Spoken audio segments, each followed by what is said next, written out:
Business is brought to you by Audible.com.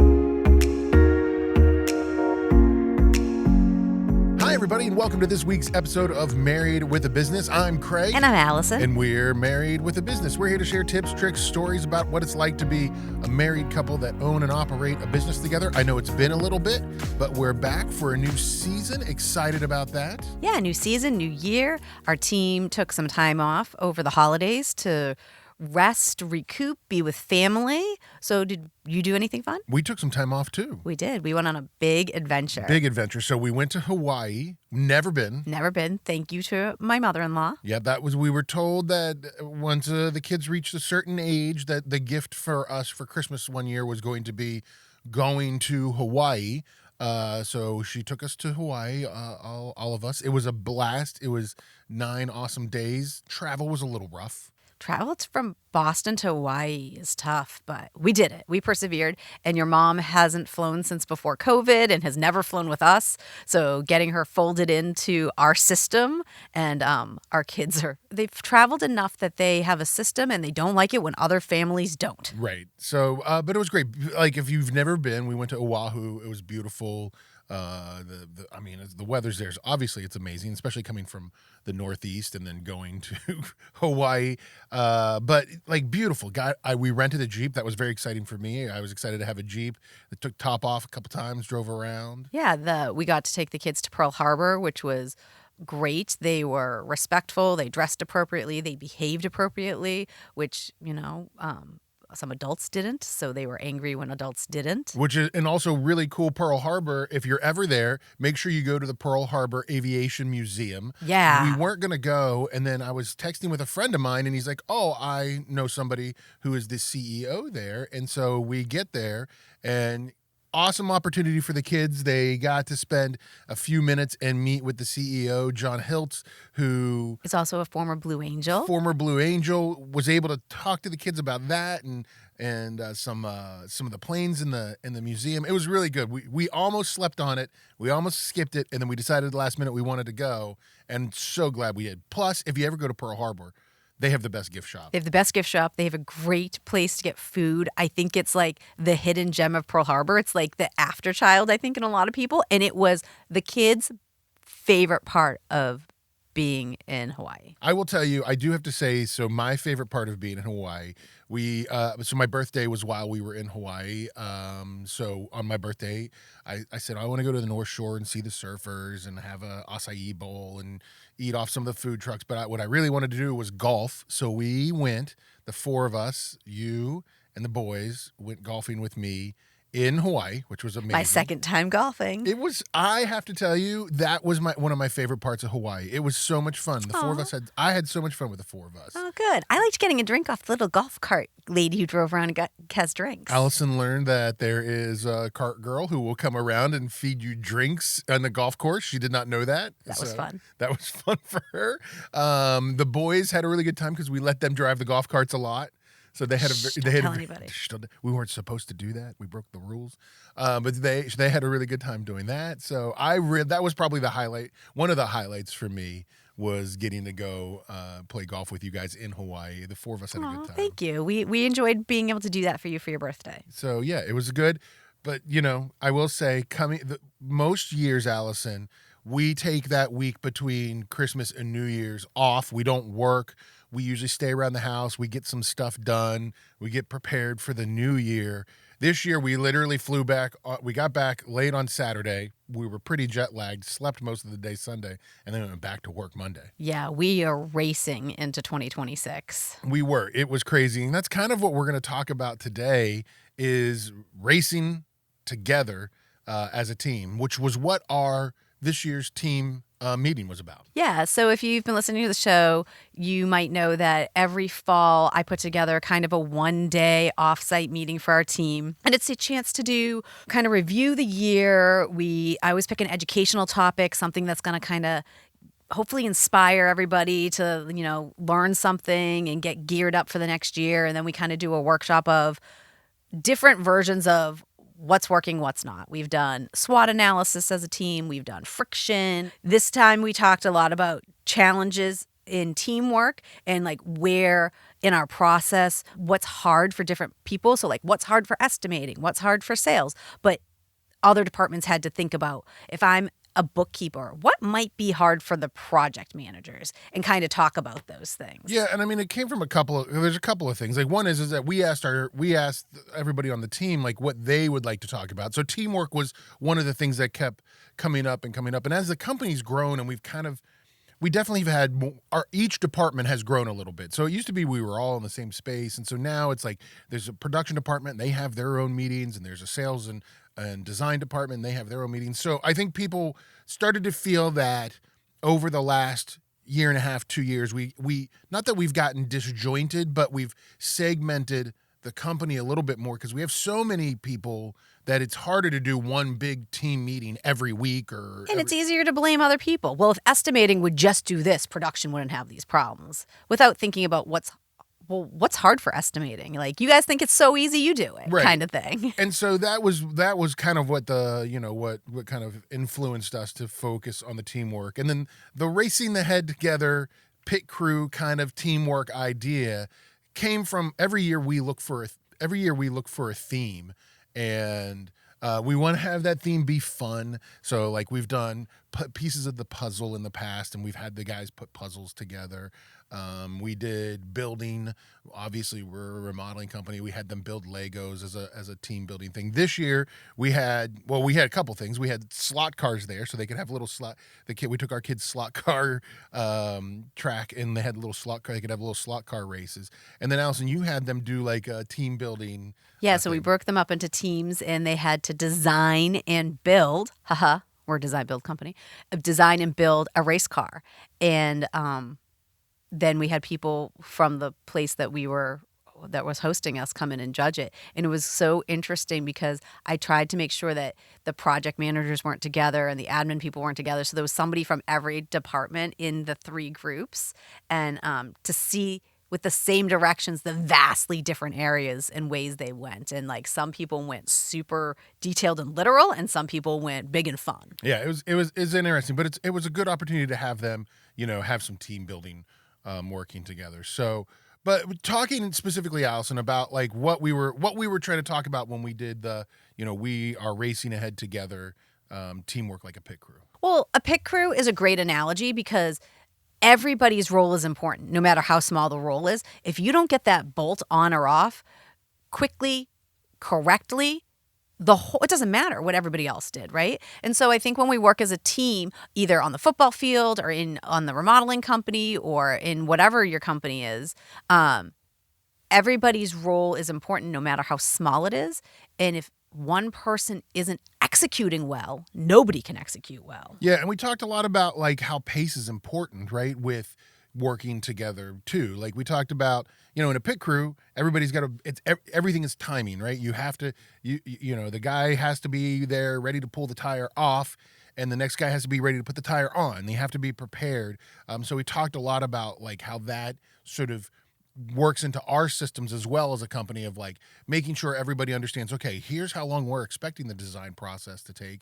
Here's when we want to be able to start the project. So being able to work together across departments so that we're on schedule and on time with each other. Yeah, and understanding that definite beginning and that definite end, and what has to happen in between those two things. And then we also really wanted to focus on like a lot of the parallels in the communication styles between like a pit crew and any other work environment, and about how like there has to be clear communication between us, as owners, or the race car driver, hey, there's this problem, and the homeowners, hey, we want this, to the design team, to the production team. So there was a lot of conversation around like, being able to communicate clearly, how we all sort of have our specialized roles in the company. So like we talked about in a pit crew, there's the jack man, and there's the fuel guy, and there's, the guy who has to do the front driver's side tire and the front passenger.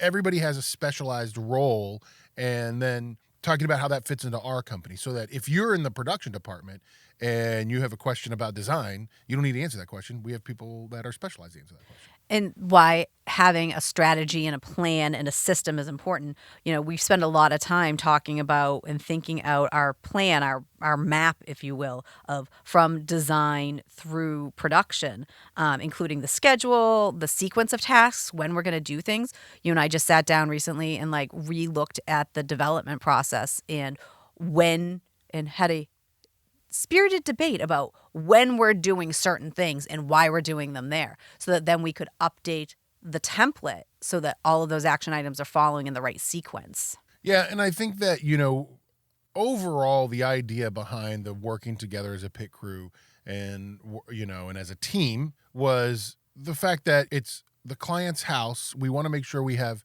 a client-centric approach to everything. So I use this analogy like the house is like the race car. We actually, when we were creating our slideshow and all of our images for this, we used AI a lot. And I created this image that had the house was painted like a race car. And we talked about our process similar to the car being the centric portion of the race. The house is is the center. And the race car driver needs to be happy, just like the homeowners need to be happy. And so we talked a lot about how there's this continuing maintenance and making sure from a communication and when you're going through the project, hey, you're telling the homeowners what's going on. They're telling their issues to you and you're responding to them. So we talked a lot about the idea that, it's a client-centered approach to what we do. And it helps smooth the process out, right? And makes the project more successful. It will help reduce everybody's stress if you're having those conversations all the time, because you're not getting blindsided with things. We're not getting blindsided with things, and the homeowners aren't getting blindsided with things. Life is hard enough, and at the end of the day, my goal is to make things as smooth as possible for my team. So if something is continually coming up, how can we fix it so we don't have to deal with this anymore? Because there's plenty of other things that are happening in our day that are stressful. And then we really spent a lot of time talking about how to be or what makes a good teammate. Yeah, and this was an opportunity where, again, I try to make these workshops and discussions interactive, so it's not like me talking at them. So we literally asked them, what do you think makes a good teammate? And some of the common themes that came up again and again, which we see all the time, but trying to get them to think about, are they actually doing these things? That they were reliable and accountable, that they're great communicators. They're saying, I want a teammate who communicates well. Okay. Do you think you're doing that too? Kind of having them think about those things. A lot of them talked about this time that good teammates are team first collaborators, which I thought was a really interesting point. And I think that as our team continues to get better and our culture continues to get better, we're hearing this more, that our team themselves are talking about we, not me. Mm-hmm. And I also think that we talked a lot about being positive and being solution oriented and being helping out, being a community. And I think that we have worked really hard. We've talked about this on past shows about how we've changed our hiring process. We're hiring people that are a better cultural fit. So, which in the scheme of things, people use this phrase cultural fit. Really, picking people that like to be together or work together helps the communication, helps the teamwork, helps the collaboration in it. So culture is important. I think that, when you think about people saying, hey, we're very culture centric. We want to hire, certain people that fit into our culture. It's at the end of the day, it's really about people that are easy to communicate with each other. Yeah, we have a new person who's getting ready to onboard, and we'll talk about that in future episodes. But when we went through the interview process, it was important that other people besides management in the team met with this person, got a good feel for them, felt like they could interact with them, talk to them, work with them. We've had people in the past that when we offboard, that's been the biggest thing. He just didn't fit in. Right. So, for us, and then it's important for us as owners to make sure that we talk about what are some of the things that are important for us as having team members. And we say this over and over again, humble, hungry, smart. And we've talked about that a ton, as it relates from Patrick Lencioni's book, Ideal Team Player, which I know we've talked about on this show before. But it just talks about how, you need to be humble. You need to not have an ego. You need to be able to help and acknowledge your mistakes and help others when they make mistakes. Hungry, being self-motivated. And while we understand that there are certain things that motivate people, if it's pay, time off, whatever it might be, Praise. but also to be able to be self-motivated, to be able to say, I want to be here, I want to help make the company better. And then obviously smart. We want to surround ourselves by smart people. And that doesn't mean that you're a Harvard graduate. That just means that at the position that you're given, at what you're trying to do, that you're smart and you're trying to learn and you're a good listener and you're trying to understand and grow as a person as well. Yeah, you're self-aware. You have some emotional intelligence. So, we spent, I know that when we got to that, I guess, slide in the presentation when we were talking about, we spent a lot of time, talking about that. And then we finished off the presentation sort of hitting some of those things that we need to remind people sometimes in the company. Well, so we added into our onboarding process a couple years ago, just kind of talking about that, like what's appropriate, what's not appropriate, so that we've set it in advance. We had somebody in our entree leadership group who was really struggling with, how do I go to this person and tell them they smell? Right. So we as a group kind of talked about like, well, how can we set that baseline? So every now and then we like to, when we're talking about what makes a good teammate, we kind of throw those onboarding slides back in. Not that anybody has that problem. Sometimes you may have people who have that problem, but just kind of so that we're having those discussions again. And it feeds back into that humble, hungry, smart, being emotionally aware of what's happening around you. So we just kind of talked about like, hey, how you come to work reflects how people perceive you and how people perceive the whole team.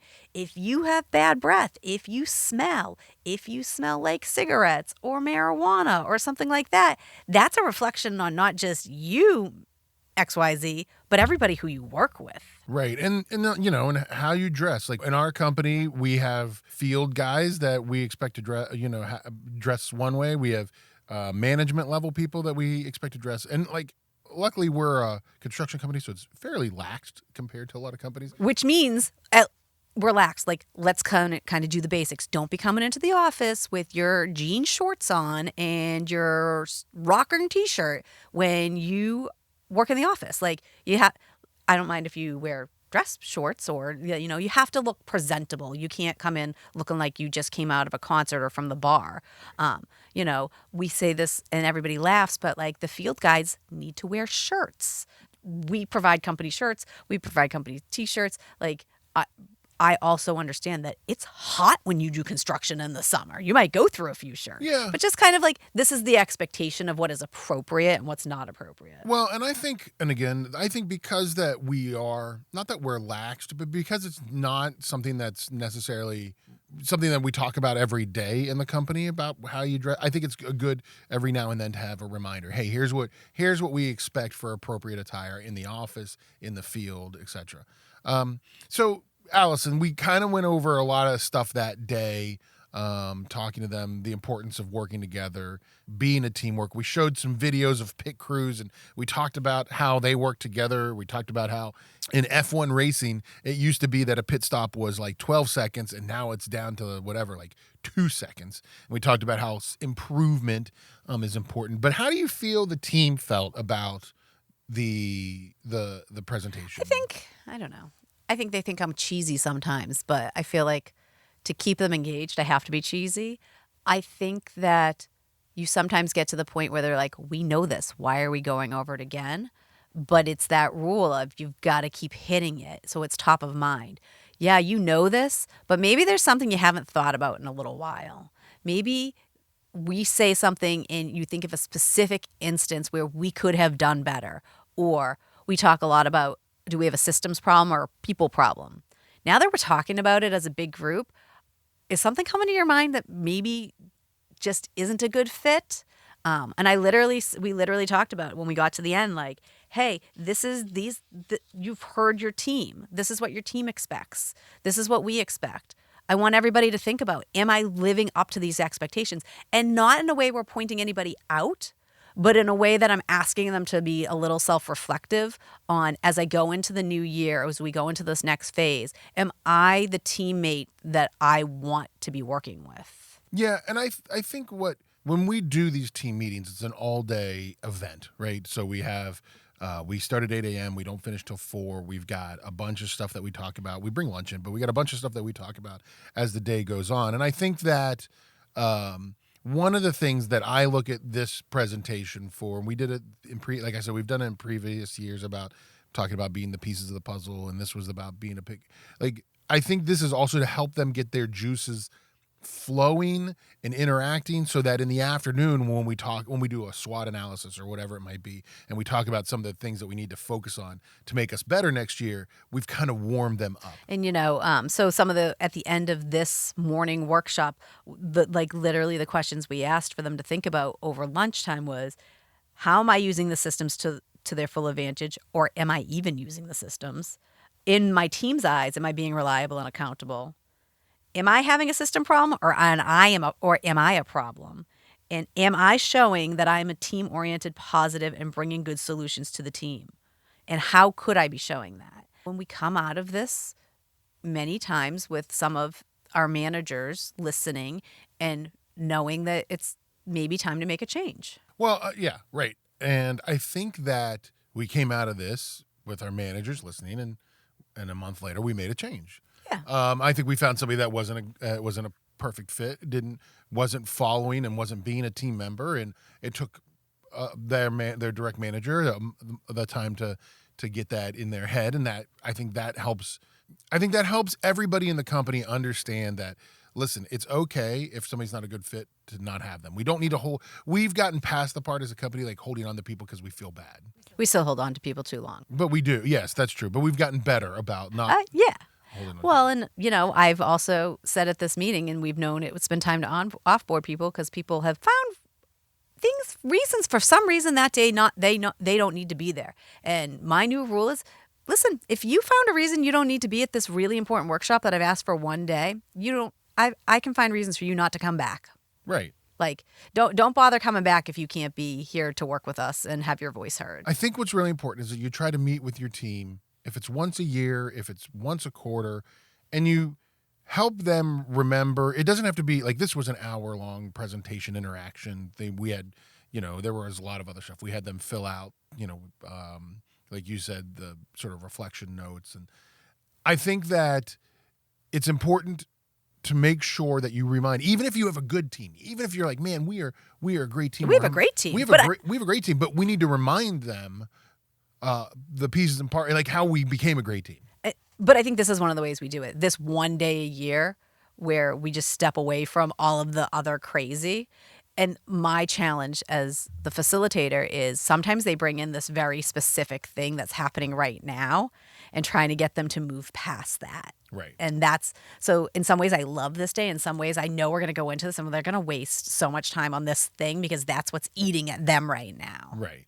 And as entrepreneurs, as business owners, we're always thinking big picture. Like we're not always, but like our focus is more big picture, is more long term. And I think sometimes everything, like you said, everything is just like, oh, this is the problem right now. But it's also good to give them a venue to work out those feelings. So I have to take days like this with a grain of salt too. Yeah. If you'd like more information on how we do our team meetings, check out our website, marriedwithabusiness.net. There's some information on there, but you can also contact us. I'm sure if you send us an email, you'd love to send them the slides from our presentation. And I'd love to hear how you guys are doing yours. If somebody out there has a team meeting or a process that they love, we'd love to have you share that with us as well, because we only get better if we keep talking about what's working and what's not. So check that out. Visit our website, marriedwithabusiness.net. Also, if you like any of these books that we keep talking about, we talk about a lot of books. We listen to a lot of books. And if you like any of these books, we'll give you a free 30 days of Audible on us. Just go to audibletrial.com/bizmarried. Sign up there. You get a free 30 days. You could listen to Ideal Team Player by Patrick Lencioni, which I'm sure we've told you to listen to before, but that's a great book that talks about helping you finding those people that fit right into your team the proper way. Like we talked about, humble, hungry, smart. So it's a great way to check out books. Yeah, there's a lot of great resources, and especially in that book, that have helped us change our hiring process. Yeah, so go and download it for free on us if you go to audibletrial.com/ Biz Married, you get a free 30 days of Audible. We got a lot of great stuff coming up this season, Allison, on the show. We've got some great interviews with people. We're going to talk about divorce. Yep. Well, we are. No, we're not talking about divorce, but we're going to talk to somebody. We're talking about divorce. We're going to talk to somebody about divorce. We're not talking about getting divorced. No. But. We've got some great husband and wife teams that are going to be on. So lots of great episodes coming out here through the winter and into the spring. Yeah, so check out the website. You can listen to past episodes. We've got resources. We've got information on accountability groups. Yeah, so check us out on our website, marriedwithabusiness.net. You can also find us on Instagram, Facebook, all those social medias.